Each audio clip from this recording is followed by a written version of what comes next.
이번 주 서울과 경기도 아파트 매매값과 전세값 상승폭이 모두 둔화됐습니다. 한국은행이 코로나19 재확산 영향으로 올해 우리나라 실질 GDP 성장률이 마이너스 1.3%에 그칠 것으로 전망했습니다. 겨울까지 확산이 지속되면 마이너스 2.2%까지 추락할 것이란 비관론도 나옵니다.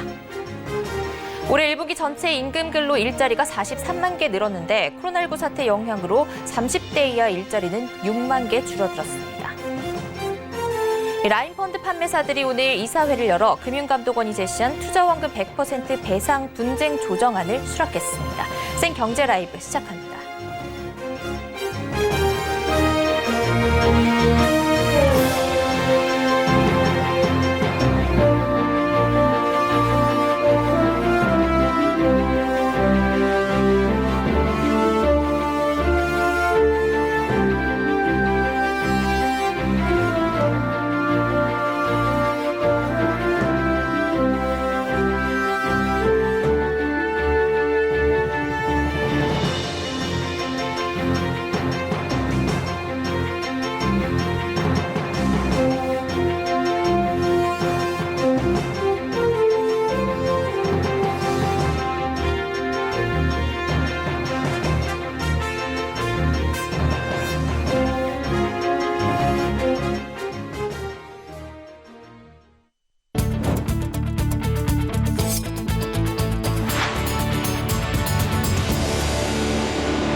시청자 여러분 안녕하십니까? 센경제라이브 양한나입니다. 이번 주 수도권 아파트 매매값과 전세값 상승폭이 모두 둔화됐습니다. 지난 12일부터 시행된 지방세법 등 부동산 3법과 코로나19 재확산 우려에 거래량이 감소하면서 서울 아파트 매매가격 상승폭이 축소된 겁니다. 전세 시장도 매물 부족 현상이 지속하고 있긴 한데 상승폭은 전주보다 줄어들었습니다. 보도에 지혜진 기자입니다. 한국감정원은 이번 주 서울 아파트 매매값이 0.01% 올랐다고 발표했습니다. 0.02% 오른 전주보다 상승폭이 줄어든 겁니다. 부동산 3법 시행, 코로나 재확산 우려 등으로 거래량이 감소하며 상승세가 줄어들었다는 분석입니다. 일부 고가단지에서 급매물이 나오면서 가격이 내려간 것도 전주보다 상승폭이 줄어드는 데 일조했습니다. 강남권보다는 강북권 아파트 가격이 더 많이 오른 모습이었습니다. 강북 지역에서는 은평구와 중랑구 등의 신축이나 역세권 위주로 가격이 상승했고 재개발 기대감이 있는 동대문구와 성북구도 올랐습니다. 강남권은 매수세가 많이 감소한 모습입니다. 다만 강동구 일부 단지나 강남구 구축 등 저평가된 단지 위주로 소폭 오르는 모습이 나타났습니다. 경기도 아파트 값은 전주와 동일하게 0.12% 상승했습니다. 용인, 기흥, 수지구는 역세권과 중저가 단지 위주로 매물 부족 현상을 보이며 가격이 올랐습니다. 정비사업 기대감이 있는 광명시와 태릉골프장과 갈매 역세권 개발 계획이 있는 구리시도 평균을 웃돌았습니다. 매물 부족 현상이 이어지는 전세 시장도 이번 주는 상승폭이 둔화한 모습입니다. 서울과 경기 모두 상승폭이 전주보다 0.01%포인트 줄었습니다. 워낙 이런 매물 부족이 지속되는 상황이거든요, 사실. 거기다가 지금 코로나 때문에 사실은 회의도 잘 이렇게 보여주지 않는다고 해요. 서울경제TV 지혜진입니다. 한국은행이 코로나19 재확산 영향으로 올해 우리나라 실질 GDP 성장률이 마이너스 1.3%에 그칠 것으로 전망했습니다. 만약 코로나19 영향이 겨울까지 이어지면 마이너스 2.2%까지 추락할 것이란 비관론도 나옵니다. 배요한 기자입니다. 14명입니다. 국내에서 신종 코로나 바이러스 감염증이 재확산세를 보이자 어두운 경제 전망이 나오고 있습니다. 한국은행은 오늘 코로나19 재확산 등의 영향으로 올해 우리나라 실질 GDP 성장률이 마이너스 1.3%에 그칠 것이라고 발표했습니다. 앞선 5월 한국은행은 코로나19 충격으로 GDP 성장률이 외환위기 이후 22년 만에 역성장을 나타내며 마이너스 0.2%를 기록할 것으로 전망했습니다. 하지만 코로나19 상황이 예상보다 더 나빠지자 3개월 만에 성장률 눈높이를 다시 크게 낮췄습니다. 한국은행은 코로나19 재확산 추세가 겨울까지 이어진다면 GDP 성장률이 마이너스 2.2%까지 추락할 것으로 예상했습니다. 이주열 한은 총재는 이날 온라인 기자 간담회에서 사회적 거리 두기가 3단계로 격상된다면 국내 실물 경제 회복세가 제약을 받을 것이기 때문에 주가와 환율에도 분명히 영향을 줄 것이라고 말했습니다. 서울경제TV 배요한입니다. 한국은행 금융통화위원회가 연 0.5%인 기준금리를 유지하기로 결정했습니다. 이번 기준금리 동결로 미국 연방준비제도 기준금리와의 격차는 0.25에서 0.5%포인트로 유지됐습니다. 금통위는 지난 3월 B컵과 5월 추가 인하를 통해 2개월 만에 금리를 0.75%포인트나 내렸지만 비교적 안정된 금융시장과 과열 상태인 자산시장을 고려할 때 추가 인하 필요성이 크지 않다고 판단한 것으로 보입니다. 코로나19 재확산과 함께 경기가 더 나빠지는 상황에서 금리를 올릴 수도 없는 만큼 지난달에 이어 2달 연속 동결 외에는 선택의 여지가 없었던 것으로 풀이됩니다. 올해 1분기 전체 임금 근로 일자리가 43만 개 늘었지만 코로나19 사태 영향으로 30대 이하 일자리는 6만 개 줄어들었습니다. 통계청 자료에 따르면 올해 1분기 일자리는 1,867만 6천 개로 작년 같은 기간보다 42만 8천 개 증가했습니다. 연령별로 보면 60대 일자리는 25만 3천 개 늘어 1분기 전체 증가분의 60%가량을 차지했습니다. 반면 30대 일자리는 4만 7천 개, 20대 이하 일자리는 1만 3천 개로 각각 감소했습니다. 통계청은 60대 이상에서 일자리가 계속 늘어나는 추세가 이어지고 있지만 코로나19로 인해 20대에서 30대 이하 일자리가 감소세로 돌아섰다고 밝혔습니다.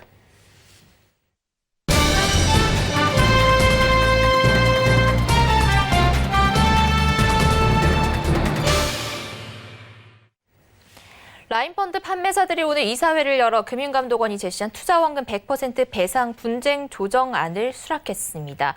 원금 100%를 투자자에게 돌려주는 것은 금융투자상품 분쟁 조정 사상 처음 있는 일입니다. 이 배경에 대해서 금융팀의 정순영 기자와 알아보겠습니다. 안녕하세요. 네, 안녕하십니까. 네, 이 금감원이 제시를 했던 라인펀드 100% 배상안을 판매사들이 수락했습니다. 어떻게 해서 이런 결정이 나오게 됐는지 배경 설명해 주시죠.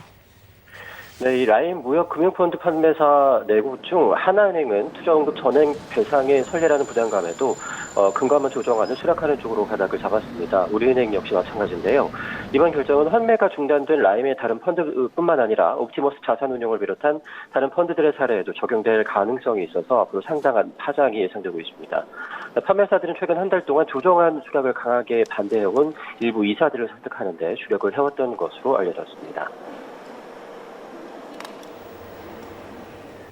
네, 키코의 분쟁 조정 때 배상 공고를 금융사들이 5차례나 연장한 끝에 거부하면서 자존심을 구겼던 윤 원장 입장에선 어찌 보면 이번 라인 배상에서 사활을 걸 수밖에 없었을 것 같은데요. 우선 신한금융투자의 경우에 다른 판매사들하고 좀 분위기가 달랐었던 걸로 아는데 이에 대해서 특별한 이유가 있습니까? 네, 다른 판매사들이 일단 선제적으로 부상에 나선 이후에 신한금융투자의 부상권을 청구할 가능성이 있기 때문인데요. 금감원은 라인 자산운용의 총수익 스와프 증권을 제공하고 있던 신한금투가 무역 금융펀드 부실을 사전에 알고도 라인 측과 공모해서 투자자들을 속인 것이다라는 조사 결과를 발표했었습니다. 검찰 역시 최근 신한금융투자 프라임 브로커리지 서비스 부서를 맡았던 신모 전 팀장에게 징역 8년을 구형하기도 했었는데요. 따라서 신한금투가 라임 자산운용과 공모를 했다는 법적인 판결이 나오면 다른 판매사들이 제기했던 구상권 청구 소송에서도 패소할 가능성이 높은 상황입니다. 네, 이 판매사들의 전액 배상안 수용에는 윤석헌 금감원장이 전방위적으로 압박을 한 것도 한 몫을 했는데 이 금융권의 소비자 보호에 방점을 찍었었는데 영향이 있습니까? 윤석헌 금감원장이 지난 25일이었죠. 이번 회의에서 경영평가에 반영하겠다라는 압박성 메시지를 내놓은 것도 일부 이사회 구성원들의 의중에 영향을 미쳤다라는 분석이 나오고 있습니다. 결정 시한이 불과 이틀 남은 상황에서 나왔던 언급이라서 의미가 작지는 않았었다라는 분석인데요. 소비자 보호 노력을 금융사에 대한 평가에 반영할 수 있도록 제도를 개선하라는 윤 원장의 주문이 고민에 빠졌던 판매사들에게 수락의 명분을 제공했다라고 보입니다. 특히 윤 원장이 주장하고 이용우 더불어민주당 의원이 발의했던 편면적 구속력 방안이 탄력을 받으면서 금감원의 소비자 보호주의 원칙은 더 공고해질 것으로 보이는데요. 일정 규모 이하 사건의 분쟁 조정안은 소비자가 수락을 하면 금융사의 의사와 무관하게 효력을 갖도록 하는 내용입니다. 2천만 원 이하 규모의 사건을 범죄하는 방안이 구상을 하고 있는데 전체 분쟁 조정 사건 중에 80%의 사건에서 금융사의 재판 청구권이 박탈되는 안입니다. 일각에서는 잇따른 대형 사모펀드 사고에도 금융당국은 책임을 회피한 채 금융기관에만 모든 책임을 전가하고 있다는 지적도 나오고 있습니다. 네, 판매사의 경우에는 배상을 하면 여기가 이제 나중에는 배임 소지로 문제가 될 수 있기 때문에 더 조심스러웠을 텐데 금감원의 이런 강경한 드라이브가 어느 정도는 명분을 주지 않았나 싶은데요. 어떻게 보고 계십니까? 그렇습니다. 이 판매사들도 라임 자산 운용의 불법 행위 피해자인데 조정안을 받아들일 경우에 주주들에 대한 배임 논란에 휘말릴 수 있다는 우려가 존재했었습니다. 하지만 분주히 조정안이 나온 뒤에 법리 검토를 해본 결과 임의로 배상 행위를 하는 게 아니라 분쟁 조정이라는 제도에 의거하는 것이라서 별다른 문제는 없다라는 결론을 내린 것으로 알려졌습니다. 또 금감원과의 대립 구도에 상당한 부담을 느끼기 때문이라는 분석도 나왔었는데 특히 하나은행과 우리은행의 경우에 DLF 징계 문제로 금감원과 법적인 분쟁을 벌이고 있는 상황이기 때문에 더욱 불이익이 커질 것을 염려한 것으로 보입니다. 소비자 보호 역행이라는 금융회사라는 그도 여론 또한 신용을 바탕으로 하는 금융권의 치명적인 오점으로 작용할 수 있기 때문에 어쩔 수 없는 선택이었을 것으로 보이기도 하는데요. 최근 윤 원장의 리더십에 대한 정권의 재신임이 이루어지다 남은 임기 1년 동안 여당과 함께 파상 공세를 벌일 것이라는 관측이 나오기도 했습니다. 네, 금감원 입장에선 소비자 보호라는 금융사에 기록될 만한 성과를 거뒀는데 금융권 입장에선 사실상 분쟁의 모든 책임을 판매사가 떠안는 최악의 선례를 남기게 됐습니다. 앞으로 다른 펀드 사태에 어떤 영향을 미치게 될지 지켜봐야겠습니다. 정순영 기자였습니다. 감사합니다. 고맙습니다.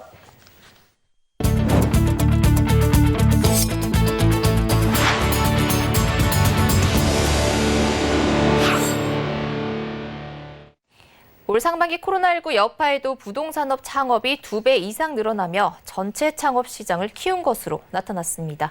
윤다혜 기자입니다. 박영성 중소벤처기업부 장관은 오늘 브리핑을 통해 올 상반기 창업기업이 작년 같은 기간보다 26% 증가한 80만 9,599개로 집계됐다고 밝혔습니다. 작년보다 26% 증가한 이유는 부동산업 창업의 영향이 컸습니다. 부동산 창업은 이 기간 29만 2,810개로 작년 동기 대비 무려 131.6%나 늘어났습니다. 중기부는 연 2천만 원 이하 주택 임대소득 가세를 위해 사업자 등록이 의무화됨에 따라 신규 사업자 등록이 급증해 부동산업이 크게 늘어난 것으로 분석했습니다. 부동산업을 제외한 창업기업은 51만 6,789개로 작년 같은 기간보다 0.1% 느는 데 그쳤습니다.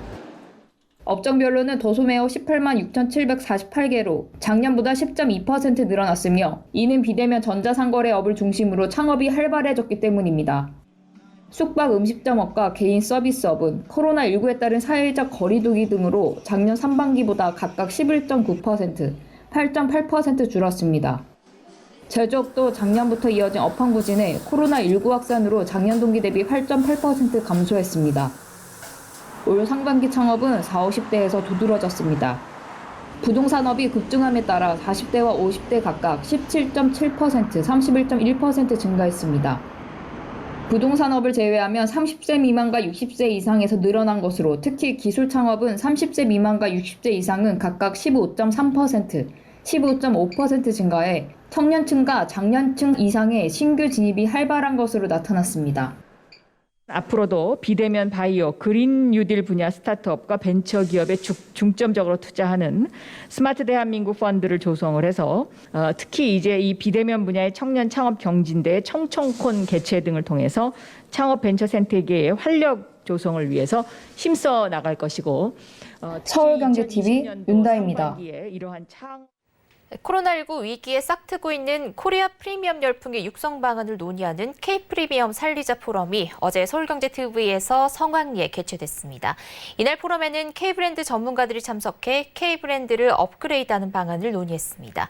코로나 시대를 극복하기 위한 어떤 전략들이 오고 갔는지 문다혜 기자가 알아봤습니다. 우리 정부의 효과적인 코로나19 대응으로 세계적으로 주목받는 K브랜드의 업그레이드 방안을 모색하는 센 라이브 포럼 K 프리미엄 살리자가 어제 서울 상암동 서울경제TV 스튜디오에서 열렸습니다. 서울경제TV와 산업연구원의 공동 주최로 열린 이번 포럼에는 독일 저널리스트 안톤 숄츠와 백남길 AT 농식품유통교육원 교수, 장지상 산업연구원장, 박주봉 중소기업 옴부즈망 등 K브랜드 전문가들이 참석해 한국 기업들이 경쟁력을 확보하기 위한 전략을 제시했습니다. 최근 코로나19 재확산으로 인해 또다시 위기론이 대두되고 있는 상황. 그러나 이날 독일 저널리스트 안톨 숄츠는 기조연설을 통해 한국의 현재 상황을 긍정적으로 평가했습니다.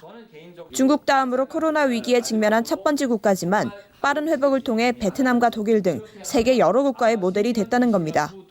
더불어 코로나19 시대 이전에도 K-팝과 영화, 인터넷, 의학 등 글로벌 시장에서 한국의 위상이 높아져 온 점도 긍정적인 평가의 이유로 꼽았습니다. 코로나 위기 잘 핸들했기 때문에 몇 년 전과 비하면 한국 오히려는 그 글로벌 비즈니스들한테 더 매력적인 위치가 됐다. 안톤 숄츠는 한국 기업들이 코로나19 위기 극복을 위해 포스트 코로나가 아닌 위드 코로나의 자세를 가져야 한다고 강조했습니다. 그러면서 코로나19 사태의 종식이 최선이지만 그렇지 못하다면 효율적인 관리가 필수적이라고 덧붙였습니다. 우리 항상 포스트 코로나 많이 얘기하는데 근데 포스트 코로나 언제부터 시작하는지 누구도 알 수 없어요. 포스트 코로나 코리아에 대해서 생각하는 게 보다 with 코로나 지금 이 순간 우리 어떻게 해야 되는지 안전한 소셜 라이프 만들어야 되고 근데 동시에는 그 비즈니스 할 수 있는 만큼 영향 안 받게 어떤 길 좀 이와 함께 한국은 북한으로 인해 사실상 폐쇄돼 있어 코로나19 관리에 효율적일 수 있다며 이를 이용해 다국적 기업을 적극적으로 유치하는 등 세계 시장과의 교류를 더 개방할 필요가 있다고 제언했습니다.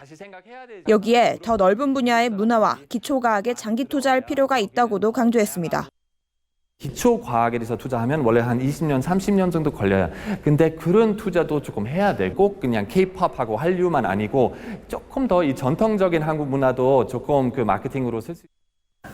최근 2차 유행으로 또 한 번의 시험대에 오른 K-방역. 지난 초기 대응과 마찬가지로 이번 위기도 잘 이겨낸다면 우리 기업들의 기술력과 국가 시스템, 성숙한 시민의식을 다시 한번 세계가 깨닫게 하는 계기가 될 전망입니다. 서울경제TV 문다입니다.